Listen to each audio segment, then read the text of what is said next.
র্যাবের অপকর্ম বা অপকীর্তির ইতিহাস কিন্তু খুব বেশি নেই। কিশোর গ্যাং বাংলাদেশে দিনে দিনে প্রকট আকার ধারণ করছে।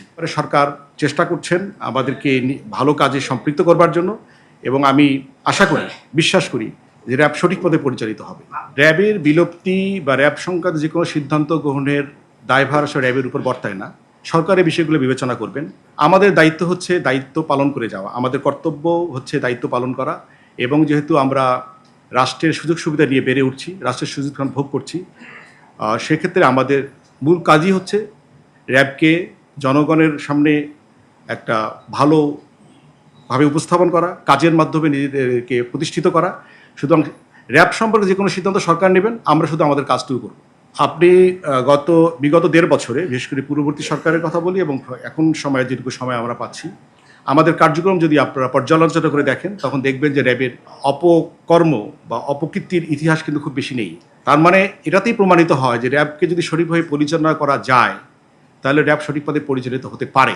এবং আমি মনে করি এ ব্যাপারে সরকার চেষ্টা করছেন আমাদেরকে ভালো কাজে সম্পৃক্ত করবার জন্য, এবং আমি আশা করি, বিশ্বাস করি যে র্যাব সঠিক পথে পরিচালিত হবে।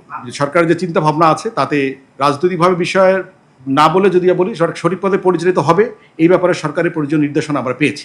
আমি অত্যন্ত পেশাদারী, প্রযুক্তি নির্ভর, জনবান্ধব, এবং যে মানবতার কথাগুলো বলা হচ্ছে যে মানবিকভাবে যেন আমরা কাজ করতে পারি, সেরকম একটা অবস্থানে আমি দেখতে চাই, এবং আমরা মনে হয় সেই জায়গায় আমরা যেতে পারবো ইনশাআল্লাহ। বিগত সময়ে আমরা অনেক কারণে অনেক দিকে দৃষ্টি দিতে পারিনি, বিশেষ করে নির্বাচন ছিল আমাদের সবচেয়ে বড় প্রায়োরিটির জায়গা, সে কারণে আমরা এই বিষয়গুলোর দিকে নজর দিতে পারিনি।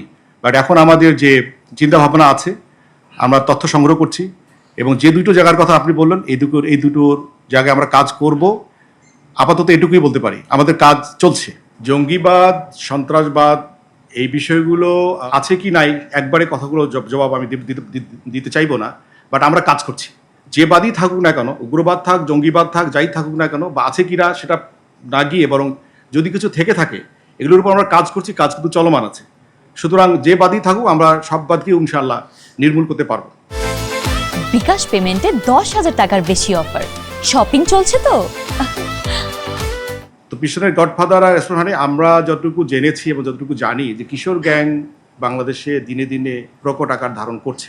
আমাদের কার্যক্রম অব্যাহত রয়েছে, এবং র্যাবের পাশাপাশি পুলিশ এবং র্যাব যৌথভাবে অনেক জায়গায় কাজ করছে। তো কিশোর গ্যাংদেরকে সবসময় আইনের মধ্যে রাখতে একটু সমস্যা হয়, আপনারা নিজেও যে কথা বললেন। তো আমাদের চেষ্টা অব্যাহত রাখছে, এবং আপনারাও আপনাদের মতো করে একটু বলতে থাকেন যে কারা কারা এদেরকে পরিচালনা করছে।